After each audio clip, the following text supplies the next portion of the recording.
1-drops with Haste are some of the most aggressive creatures in Magic.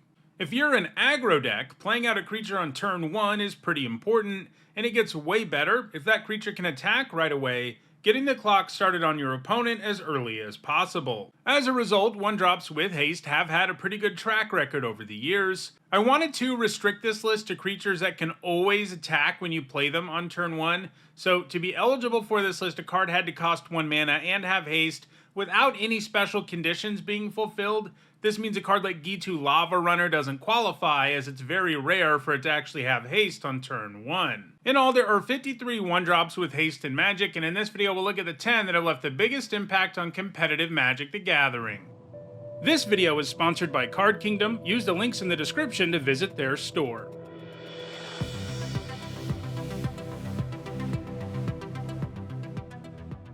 Before we get started, here's a quick reminder on how I rank cards in these videos. A first tier top 8 is worth 2 points, this includes events like Pro Tours, and a second tier top 8 is worth 1 point. This includes events like Regional Championships.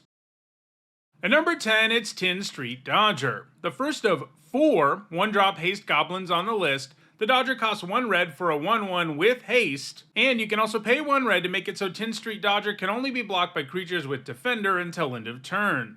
This is a pretty big upgrade over the original 1-mana Haste Goblin, Raging Goblin, as the Dodger is capable of continuing to swing on most boards even late into the game, since most opponents simply won't have a defender that can block it. Like many cards on this list, the Dodger was played in standard mono-red aggro decks. During its time in standard, you could play the Dodger alongside Embercleave and Torbrand, making its evasiveness extra effective. However, it doesn't have any top 8 since rotating out of standard. At number 9, it's Legion Loyalist. For 1 red mana, it's a 1/1 with Haste, and when it attacks with at least 2 other creatures you control gain First Strike and Trample until end of turn, and they also can't be blocked by tokens. Another strictly better Raging Goblin, the Loyalist loves attacking with friends, as he makes it very difficult for your opponent to effectively block, both because First Strike will turn what were once trades into ugly blocks, and because even if they can block, Trample makes sure your opponent is still taking some damage. The Loyalist itself may not be able to survive the attack because it's so small, but that's probably okay. Also, Haste means you can have this come down and give this whole awesome buff to your board out of nowhere. It's been played in red aggro decks in Standard and Pioneer. In Pioneer it's also played in Goblin decks as well as Boros Convoke. That deck can go wide really effectively and take big advantage of it with the Convoke mechanic, but a deck that loves going wide is always going to be a perfect home for Legion Loyalist, especially when it can help you Convoke too, just because it's a cheap creature. The Loyalist has also seen occasional play in Goblin decks in both Modern and Legacy. It's still active in Pioneer now, and it has a good shot at moving up the list, although there really isn't anything ahead of it that's entirely inactive either. At number 8, it's Clockwork Percussionist. The newest card on the list, having only been printed in 2024, it's 1 red mana for a 1/1 artifact creature with Haste, and when it dies you exile the top card of your library and you can play it until the end of your next turn. While it doesn't have an ability that can keep it a relevant attacker all game long, the same way Tin Street Dodger and Legion Loyalist do, it does have an ability that makes sure you can get a card out of it in the later game, even if you're just chump attacking. The biggest weakness of most red decks is running out of cards, but the Percussionist is a card that can keep that from happening while still feeling great on turn 1. In Standard, it's been played in Jeskai Convoke decks. These decks can do some nasty stuff with the Percussionist, like cast Gleeful Demolition on it. This destroys it, gives you a card from the Percussionist death trigger, and you get 3 Goblin tokens out of the deal. That's a super powerful play that often sets those decks up for victory. It's also seen a little bit of play in Pioneer, Artifact Aggro, and Burn decks. It also quickly found a home in Pauper, a format where only commons are legal, where it's played unsurprisingly in mono-red aggro decks with artifact sub-themes. The Percussionist helps make Goblin Tomb Raider and Galvanic Blast a lot better in the deck. The Percussionist is going to continue to rack up points in both Standard and Pauper, and it has a good chance at moving higher on this list in the future.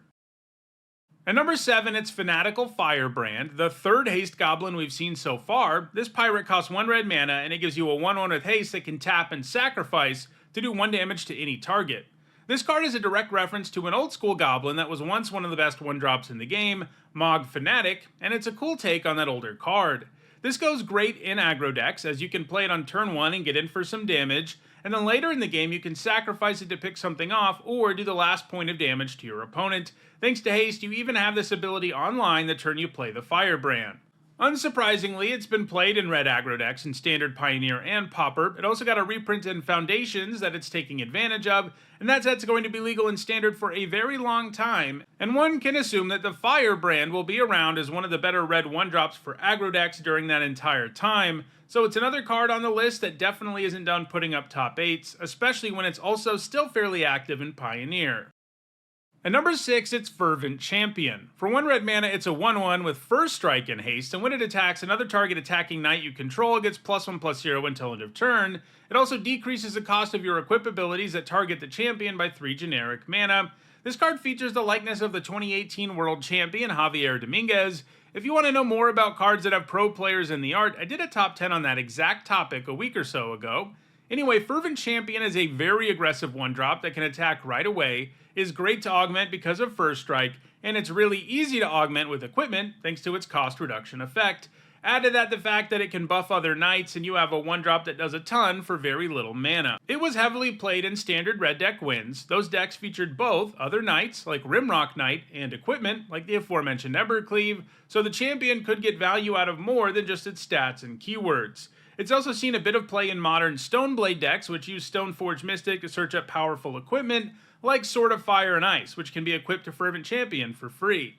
More recently, it started to see play in Pioneer equipment decks that were enabled in part by the recent printing of Leyline Axe. One of the nastiest starts the deck can produce is putting an axe on the table for free, then playing Fervent Champion on turn 1 and equipping it right away. This results in 4 damage on turn 1, and a lot more is going to be coming, and don't get me started what happens when you have multiple Leyline Axes in your opening hand. These decks have emerged just in 2025, and that's good news for the champion, which prior to this new deck didn't have any top 8 since 2022. It's going to be interesting to see whether it becomes active enough to hold off the other hasty creatures behind it.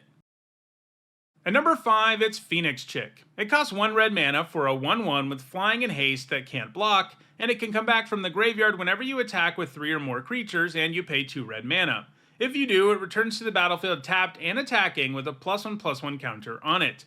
This is a powerful design. It can attack for a lot longer than most 1-mana haste creatures because of flying, and if it ever does go down, you can bring it back bigger and better than before, and if you're bringing this Phoenix back while you're making a big attack, it can often tip the scales in your favor in a big way. All of that has made the Chick one of the best 1-drops for red aggro decks while it was in Standard, and it's still seeing play in Standard and Pioneer red aggro decks right now. So this is another card that's going to continue to put up top 8s. At number 4, it's Gingerbrute. For 1 generic mana, it's a 1/1 food with haste, and you can pay 1 generic mana so that it can only be blocked by other creatures with haste until end of turn. Because it's a food, you can also pay 2 generic and sacrifice it to gain 3 life. This card is a really fun, haste-centric, and flavorful design, like lots of Eldraine cards do. After all, Gingerbrute is able to evade non-haste creatures because he's so fast, like in the nursery rhyme.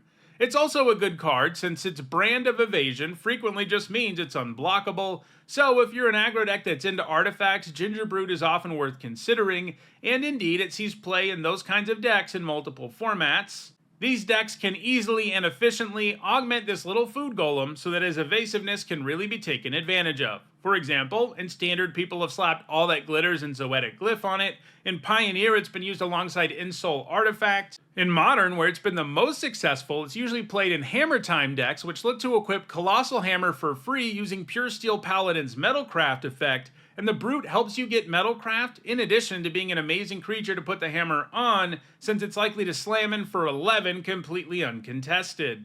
Even Vintage isn't safe from this little gingerbread man, who is sometimes played in Urza Saga decks, since it gives you a creature you can tutor up. Those decks also use Nettle Cyst, yet another great way to augment your Brute. Gingerbrute is going to continue to put up top 8s in multiple formats going forward. It's even legal again in Standard right now because of a reprint, so it has a good chance at moving higher on the list in the future. At number 3, it's Bomat Courier. For 1 generic mana, it's a 1/1 with haste, and when it attacks, you exile the top card of your library face down. You can also pay 1 red mana, discard your hand, and sacrifice the Courier to put all the exiled cards into their owner's hands. So it's somewhat similar to Clockwork Percussionist. The downside being that you don't always get a card back, But the upside is amazing, since you can cash this thing in for a lot of cards, and most aggro decks run out of gas quickly enough that discarding their hand isn't much of a cost to draw like 3 cards. This just checks all the boxes you could ever want for an aggressive 1-drop, and that's why it was heavily played in standard and historic aggro decks. Right now it's also doing well in Pioneer, and in the past it was played in modern aggro decks with a significant artifact sub-theme. In those decks, Urza Saga could be used to grab the Courier, and it also powered up cards like the aforementioned Galvanic Blast. The Courier is still putting up top 8s in Pioneer right now, but it's not as active as the number 2 card on the list, and that card is Goblin Guide. For 1 red mana, it's a 2/2 with haste, and when it attacks, the defending player reveals a top card of their library. If it's a land, they put it into their hand. You get a super efficient creature here, one that is almost unrivaled in terms of its ability to do damage over the course of a game, as hitting for 2 starting on turn 1 is a lot better than the 1 damage all of the other cards we've seen so far can do. Of course, to get that awesome rate, you have to put up with the downside, one that will let your opponent draw a card some of the time. Generally, in the decks you play the guide in, you don't really care about that downside, because you plan on killing your opponent before they can ever take advantage of their extra cards. But one of the great things about that trigger is that it isn't all downside. It gives you information about your opponent's deck and the next card they're going to draw, which is sometimes really valuable. Unsurprisingly, Goblin Guide has been successful in red aggro decks across multiple formats, especially in Modern, where it's been a fixture in burn decks since the format was created, but the card in front of it has a huge lead, so number 1 may be the best Goblin Guide can ever do. Now that I've told you about Goblin Guide, I'd like to guide you to the subscribe button. Subscribing to the channel is free, and it will keep you aware of all the Magic content I put out every single week. I'm trying to reach 100,000 subscribers this year, and I'd really appreciate your help in reaching that milestone. And at number 1, it's Monastery Swiftspear. For 1 red mana, it's a 1/2 with haste and prowess. While its base stats aren't quite as good as Goblin Guide's, the Swiftspear comes with no downside and often hits for 2 or more damage anyway, since it's played in decks with lots of spells. It gets especially nasty with burn, since you can point those spells at your opponent while making the Swiftspear also do even more damage. Monastery Swiftspear has effectively been a staple in red aggro decks in Standard, Pioneer, and Modern, and it's legal in Standard again right now. It also sees significant play in Legacy, and in the past it was also played in Pauper, before getting banned out of the format. All of that multi-format success has allowed the Swiftspear to amass an incredibly high score. It's not only the best 1-drop with haste, it's one of the best 1-drops ever printed, and I think it'll remain at the top of this list for the foreseeable future. So, those are the best 1-mana creatures with haste. If you like attacking on turn 1, check out the description where you can find a direct Card Kingdom link for each card that appeared in the video. If you want to make sure you catch future videos, don't forget to subscribe, and if you want to catch up on past videos, you should see a playlist on your screen shortly. Thanks for watching.